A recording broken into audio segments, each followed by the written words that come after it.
Okay, it's recorded now, so let's go. Let's get it.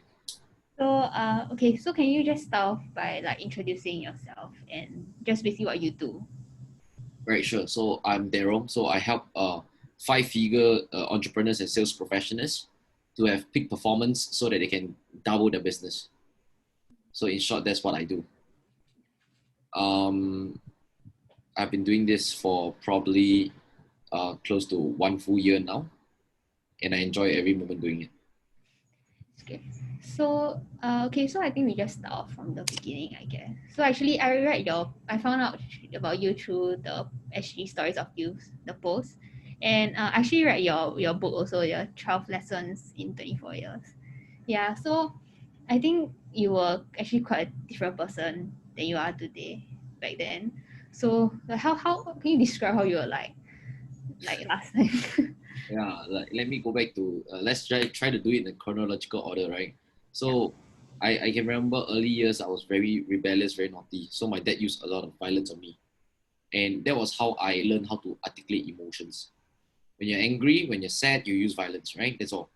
And I did that to schoolmates in school. In primary school, I started fighting. And each time I fought, I would try to avoid getting trouble, right? If not, my dad will get involved. So always, I was shit smart about it, right? In school, all the way to secondary, secondary three and secondary four. I think I was still fighting. And what happened was I think I don't know whether most youth experience this, but those gangsterism period, I was so close to getting smashed by gangsters, and I was like, fuck, like, wait, okay, no vulgarities allowed. I'm like, wow, that was a very big learning point for me. Like, if I carry on this path, right, this path is scary. Like I'll get beaten up by gangsters and all these things. Yeah. So I tell myself, okay, great, Daryl, you need to behave now. You cannot use violence. So that was like my first breakthrough, where I was still a playful boy, but I try not to fight. I try to reason things out, logicalize things. So that was my early childhood as a secondary school student. Then fast forward when I entered polytechnic, I didn't fight anymore, but instead I was just playing computer games, chilling, going clubbing. I guess Yeah. that's where the period where you want attention from girls, from the opposite sex, and all these things. And I also want to share with you my family's finances, because that was a very, very pivotal part of I would say, transformation. Yeah. So since young, I was my dad is a full-time entrepreneur, so he don't have to. I pretty much my mom don't have to work. He don't have the time to spend with me, and the only connection or communication we had Sunday, maybe family days, but it's very, in some sense, transactional. It's like for the sake of doing. You Yeah. can feel it, you can feel it. So I didn't really have like a dad that I can connect with emotionally and all these things. So, but the tipping point was when I was 19 years old, probably 19, 20 years old. My dad came home one day and said, "Hey, son, our family's business is going downhill," and that was a big blow for me, because I'm like, shit, all the while I thought that I can carry on his business. And that's my life. I don't have to work hard. I don't have to pick a skill set. I just carry on. He teach me, and that's that. So now that dream kind of like shattered. I'm like, shit, what's next? So uh, he just let it me be lah. I didn't really change or whatever, but it was only after 2 months of that, I guess, a couple of months, and he didn't see me really change, and I still coming home playing games, going clubbing, picking up girls. He suddenly just flare up and he said, apart from playing all this bullshit, what the hell are you good at, son? Oh, that was a big one, because usually he was flare up. As I got older, he hardly used violence, so that message was really violent to my heart. And I just burst out crying. And that's that. So I assumed that's 20 years old. I was going to army. So that was a couple of months before army, I guess. And I tell myself, screw it, I will really buck the fuck up and prove to my dad that I can be capable. I am useful. So I try to understand and dissect a lot of knowledge about myself, and I realized one thing, like, hey, if I like picking up girls, could it be that I'm talented at speaking? Could it be that I use the same skill sets for sales? So while I was in the army, I do all this kind of deep reflection, all this kind of soul searching. I even created some methods I can just share with you briefly. So this mind map that you see down here, Yeah. right? It's this formula called art of internalizing. So it allows you to internalize deeply. Like, why do you like watching detective movies, for example? Could it be that you have a very intrigued mind? You're always constantly curious, trying to make predictions. You see that? But Yeah. most of us, we just leave moments through motions, right? Emotions through motions, right? And we don't really internalize things about ourselves. So that was the phase that I had to go through. And so I always keep this formula at the back of my head. It was through combination of different frameworks, like Simon Sinek's Start with Why, Dean Graziosi's 7-Level Deep, and I believe you have heard of Steve Jobs connecting the dots backwards. And of course, our school, right, taught us SWOT analysis. I literally combine SWOT analysis and all these things I learned from business school on my own life. That's how I get that level of clarity and awareness of myself. And that helped me a lot, what kind of job to pick, you know. So when I entered the working world after ORD, my mom asked me to pick a degree. I was like, screw that shit. You know, give me 1 year, mom. I told her, give me 1 year. I want to do what I love. I don't want to be controlled or trapped in the society. I mean, in the system for damn long, you know. So she said, "Can good, go for it." Then I really pick up a sales internship. $850 was what they paid me, and I doubled the KPI. I doubled the KPI, and I was really, really blown away by my own performance. I scored myself a full-time job, and that's where I started to earn maybe $3,000 at 22 years old. Yeah. And my average income was about 4K, good month, 5K at 23, 24 years old.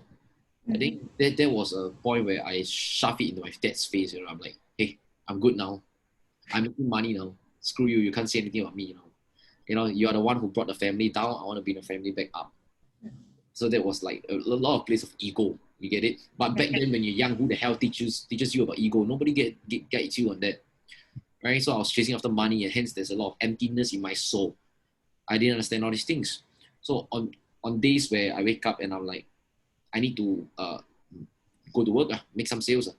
I was not motivated. Why? Because I'm like, how come earning all this money just doesn't feel my emptiness? Or why doesn't it make me feel better when I shove it in my dad's face? Yeah. So here comes the truth. The truth is, I need my dad's love. I don't need his appraisal or say, well done, son. I need him to genuinely connect with me, which is something that I never get since young. Make sense? Yeah. Yeah.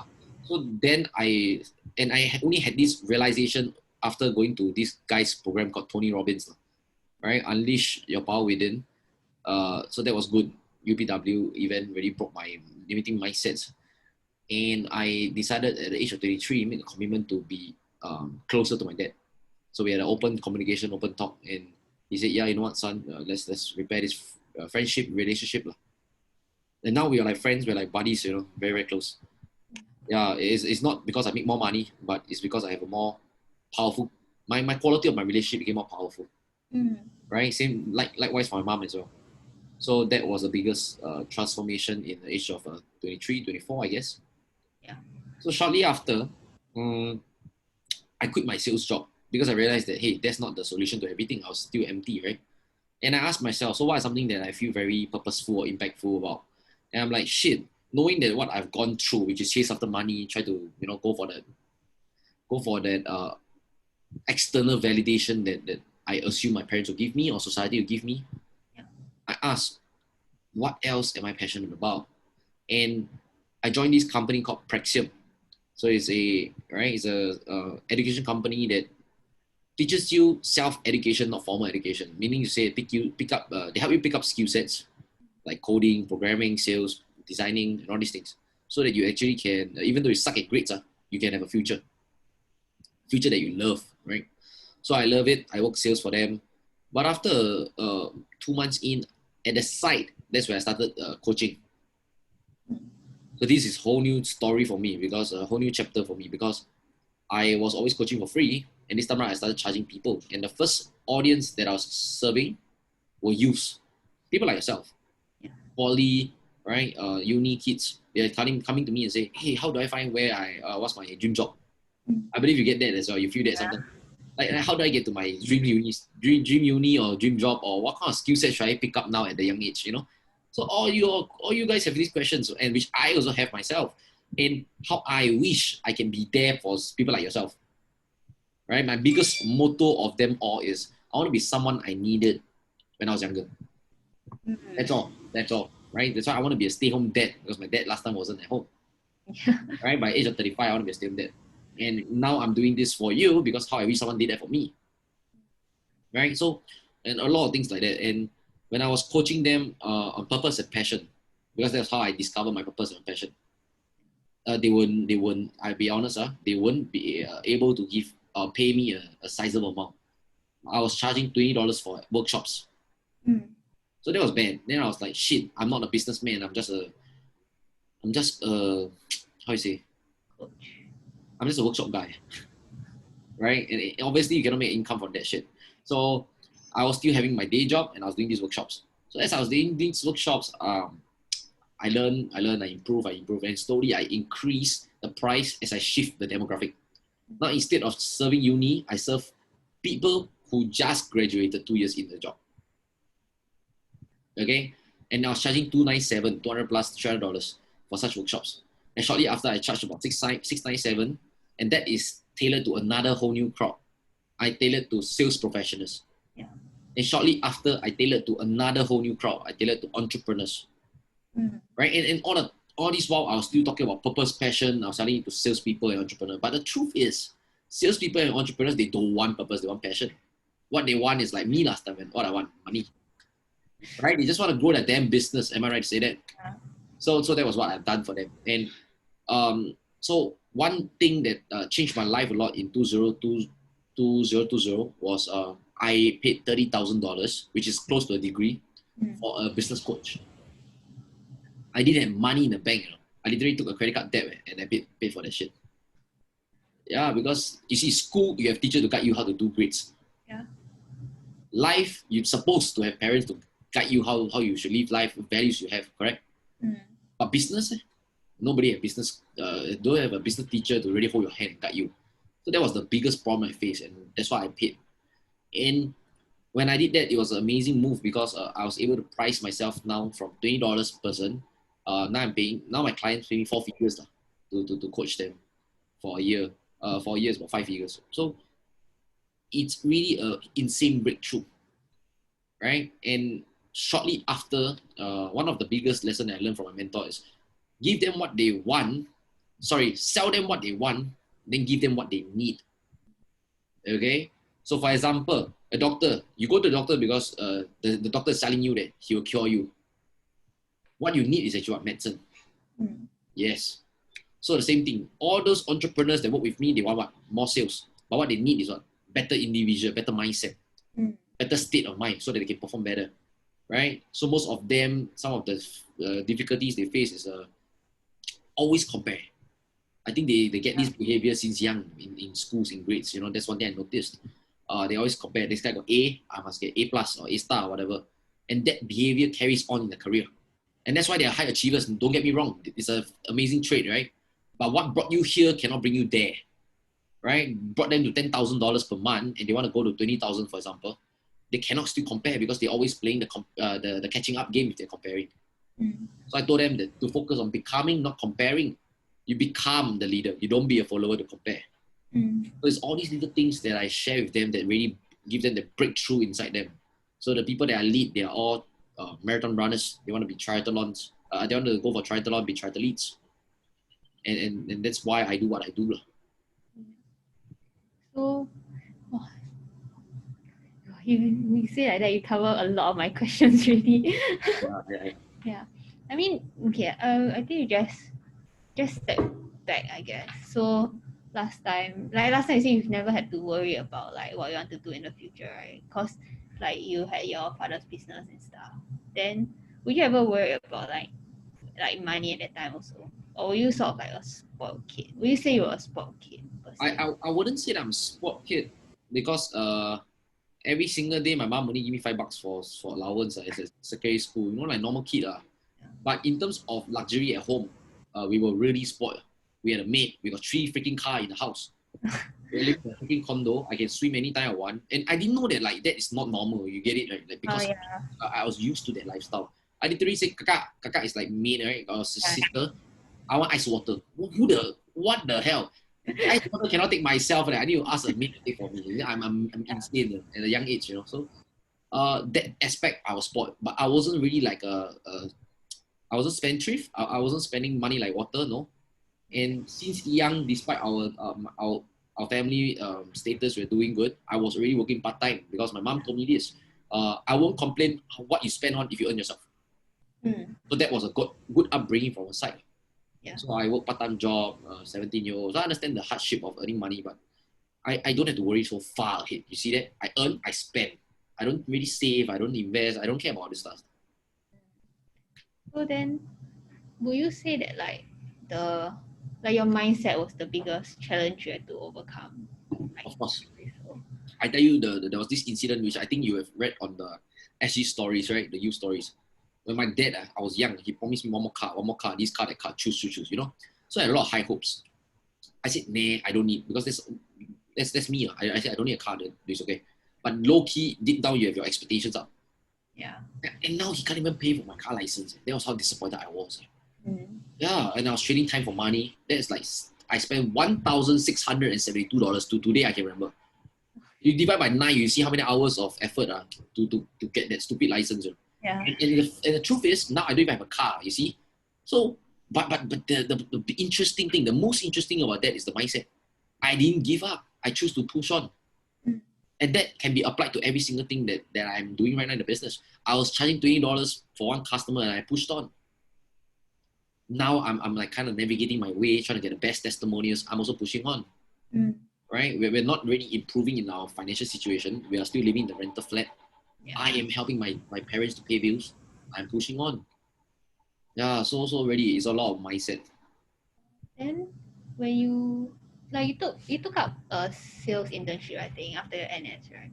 Then after that, if I remember correctly, you dropped your the full-time job to go and work in F&B for a while. Yes, you're right. Then it's like you say you're taking like a leap of faith. Yeah. For that, then also I think you left the F&B job without a backup, and also, right? So Correct. how did you overcome all these fears? Like, do you have ever had a fear of uncertainty? Like, you don't know what's gonna happen? Good question. Yes, a lot. As we're speaking right now, I don't know how my business is gonna turn out in the next few months. Right? There's a lot of uncertainty. But I guess it goes a lot back down to personality type. I'm someone who embrace uncertainty a lot because I model after my dad. I mirror after his lifestyle. Right? So I give you some even more in-depth details of what I meant by that is that since young he's an entrepreneur, so he loves the risk. He'll hit to casino whenever he has spare cash, right? To gamble. He'll gamble with his friends during Chinese New Year and all these things, right? And I kind of model after him. So during my free time recreation, I play mahjong, play poker, and all these things, and I like it. So in some sense, the way I see it is that I'm embracing myself to do all this kind of uncertainty. But let's be really honest. You playing $2 for blackjack or whatever game versus you risking your future for that is a different kind of uncertainty, right? So there's no way you can play blackjack and get used to that kind of uncertainty. There's no way. So what worked for me or what helped, right, was all these little mini life decisions like I jump out of my company. So if you look at that, right, what's the previous one that made me have such a huge leap of faith would be when I actually probably signed X amount of deals for my previous company and I had a breakthrough. It means that, hey, I didn't know that I can do it, but I did it. So that kind of life or career breakthrough led me to this breakthrough. It anchors into my mindset that the last time I set my mind to doing it and I can achieve it, this time I also can. I don't know what am I going to expect out of the F&B, but I'll try. Worst case, so I will prepare myself. Worst case, go and find another sales job. So that's how I deal with a lot of uncertainty. Like this business, worst case, I can go and coach somewhere in another coaching school. And I think. Was there then okay? Then besides uncertainty, was there any other fears you had, I guess, or worries? Yeah, definitely. Right, fear of, I would say, if you talk about jumping the job, right, I would say fear of career progression.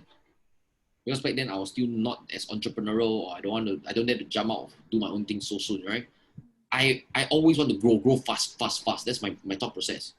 And I'm just afraid that this company will not allow me to grow as fast. But I don't know unless I join. So fear of uncertainty and fear of not growing fast enough. So these are two main things. And so you say, I think you're very driven by your passion about stuff, right? Like just everything you do is you do because you're passionate about it.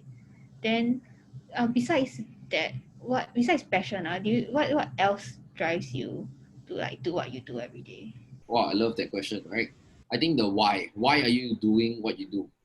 So passion is one thing. So passion is like I would say it's like enthusiasm, excitement for that shit. It makes you happy, probably, right? Passion.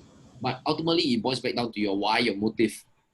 So like if you look at my why, my past, the only damn thing that hurt me the most or impacted me the most was my dad.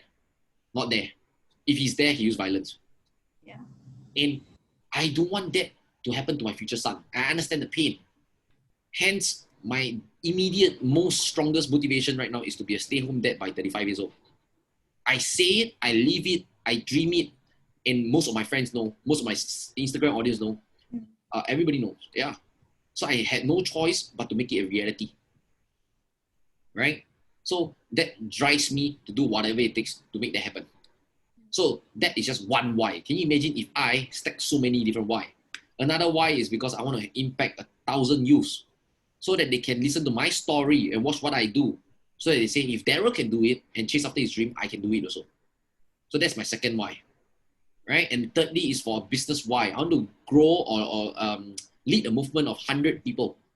I just need to serve 100 customers and I'm good to go for the rest of my life. 100 customers to perform at their peak. Their mindset is damn strong, unstoppable, and their business will grow. If I hit 100, if I can be my stay home there at 35, if I can impact 1,000 youth, signing off, I can just die already. You see, very clear, right? Very clear, right? Wow. Yeah. So with this clarity, if someone come to me and say, hey, boy, I'm going to offer you $5 million to be an engineer, do you think I give a shit about the 5 million? No. No, not in line with my shit. Now you understand why I'm not swayed by money. Yeah. The guy say, hey, I brought you $20,000 and you do this, you do that. I'm like, hey, dude, I can make my own money myself. And would it help me if I stay home dad? If yes, I don't mind. Maybe I'll think about it. You see? So that's the power of calibrating your mind, your inner life, right? And everything is really well thought through. And just move forward. There's a lot of good goals and achievements. Yeah. Wow. Then after okay, what about up to now, right? You've done so many things, right? Then what do you think is like what are you most proud of? Like what achievements are you most proud of? In the past, if you ask me, I'll say, oh, I made this amount of money, that amount of money. Right now, the truth is, I get to impact these lives. Where Christmas, New Year, just recently, Yeah. They text me, hey, Daryl, I would want to say that without you, I would not be where I am today. I'll be such a filial son, performing at my best, growing my business to the next level. Without you, none of this would have happened.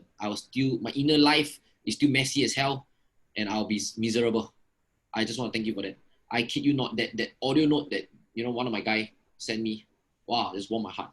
So it's not like a client and client and mentor kind of a coachee and mentor, that kind of relationship, but rather it's like a brother relationship. Yeah. And that's priceless to me. Then I think you basically asked all my questions already. I think lastly is just I think overall I guess like people like me right now in poly, I know a lot of my friends, so like we don't know what we want to do with our lives, you know. So do you have any like advice that you can give these other people? Yeah, sure. Rather than listening to people, listen to yourself. Try everything yourself. So for example, if you tell me right now, hey, Daryl, you ask me right now, how does coaching feels like?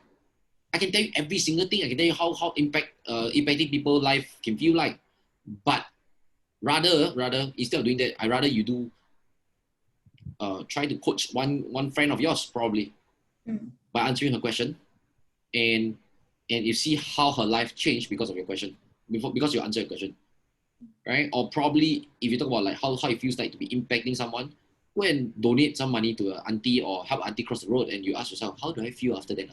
Wow, it feels amazing. I want to do more, right? If you talk about like passion, okay, how does skiing feels like? I ski. How does pottery feels like? I do pottery. From there, maybe you realize that you have a gift. Your hands are made for that. What if you can do a part-time job and they pay you really well for that? What if you are an artist because of that? You just keep trying. Just keep trying. Just keep trying. And until you find something like for me, is this gift for speaking. It's always in me, right? When I was 17 or 18, I can speak to girls. That's a I don't believe in. I believe in someone up there. There's no God or whatever. I don't know yet for me personally. But someone up there give me a good sign already. It's like, yeah, man, you can talk so well. You can pick up girls. Use that. Use it. So all this while I do sales, I use my mouth. I coach, I use my mouth. I give speaking gigs or talking to people, right? I use my mouth. I just double down on this damn thing here. Make sense? Yeah. Yeah, I just keep doing more of that works well for me. So for someone who's, like, for example, a good swimmer, right? Probably he can be a good diver, maybe. Yeah, explore more around that path. Swimming coach, maybe. Diving coach, maybe. Yeah, so many other stuff. Oh, that's very good advice. I never thought about it before. Yeah, like I wouldn't mind, right? Like when my business settled, just give free coaching to like this. Like if you really enjoyed whatever I just shared, do me a favor, shout out my account on Instagram so that a lot more young youth can reach out to me and I want to impact them like how I impacted you. No problem, of course. Definitely. I learned a lot today. Happy that I'm able to help you really. Then, okay, I think basically it's done already. Can I just ask if there's any like clients who say that I can just ask like one or two questions about how they feel about your coaching? Yeah, of course. I will send you some of their contact so they can reach out to them. Sure. Then, do you mind if I use? I think your Instagram has quite a few photos. Do you mind if I use some of your photos in my like my article also? Like, Yeah, go ahead. Sure. So you're gonna will you be publishing the article anywhere? If yes, do tag me. Yeah, I'll tell you if I do, but I don't think I will. Okay. So maybe once I finish the story, I'll send it to you. Okay, sounds good. Yeah. Is there any else any other question that you might want to ask for yourself for personal usage? I think honestly, right, in this interview, right, you answered all of my own questions. What were your own questions? Yeah, my own questions, and then like stuff that like my own future questions also, not about the story. Yeah, So what were your questions? I just don't know. I'm not sure what like I really want to do in the future. Then it's also like right now, cause my industry is like media. Then there's a lot of things that you can do. But then there's also like parents want you to go uni, then it's like a must. Then you also maybe not sure what you can do and stuff like that. Yeah, it's just uncertainty. Yeah. Sure, a lot of uncertainty, right? So right now, what you can probably do, right, is embracing the uncertainty by tomorrow booking a freaking pottery class, right? And you try it, right? And you're like, hey, this is uncertain, but I can conquer the uncertainty. And it anchors into your head right now that, hey, you know what? I deal well with uncertainty. So when you understand that you have past experiences for you to bang on, ain't as scary after all. So that's the first thing you can probably do, actionable step. Right? So you do something that's out of your comfort zone all the time. It's not one-time thing. Like me and my guys, when I coach them, is every single week we run. I run 10 km. Next week I run 14 km, 16 km. I want to make sure that I'm always making myself feel uncomfortable. Right? This thing here is uncomfortable to me. I don't know who are you. You just ask me, and I'm like, hey, you know what? Let's just do it. Right? There's uncertainty as well. So that was number one. Number two is ask yourself, do you like to be in front of people or behind people? Which do you like? I be behind people. Behind, right? Okay, great. So like people, like news reporter, this kind, not your thing. No. But journalists, at the back end, you like this kind of stuff, right? Behind the scene. Exactly. So you know already, most occupations or roles, right? There's front end, back end. That's all. So you just split by 50% already. Okay, so you know that you're a behind the scene person. And the third thing is that, do you like speaking, writing, videoing? I don't know, editing. What is the medium for you? It's more production stuff. I don't really like writing. Okay, more production. So videoing and all these things, editing things. Okay. My strengths also. Yeah, great. So whatever that I asked you just now, right, was more very technical, skill set based. Now I'm gonna ask you more towards yourself, your interest based. Then later when you combine them together, wow, it's really powerful. So what are some things that you're really interested in? Like your spare time, what do you usually YouTube? YouTube. Yeah, what do you do YouTube? I like watching a lot of comedy and stuff. But I also like I like watching how people edit their videos, for comedy. Yeah. Okay, what else? I also like designing. So I Design what? Just drawing and like making artworks as well. Yeah. Making artworks as well. Okay, what else? I think those two things. Okay, see, in my head right now, right, I'm really just throwing unlimited possibilities and I combine everything together. What if you do a video? Do you know how to do videography? Don't know. Yeah. No. You know, right? What if you do a video montage or a video portfolio, right, for artists? Would that interest you? Yeah. Yes. Means that you see, artists has an issue, has a problem. They can't articulate their value. Yes, no? Yeah. Yeah. What if you can do a video that articulates their value really well and they get paid high? So you get paid high too. Do you see how I combine your skill sets plus your interest and boom, something like that can turn out? Yeah.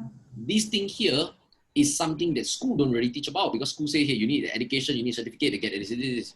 Yeah. But the truth is, I just created my job, my business out of nothing because of my strength and my interest and my experience.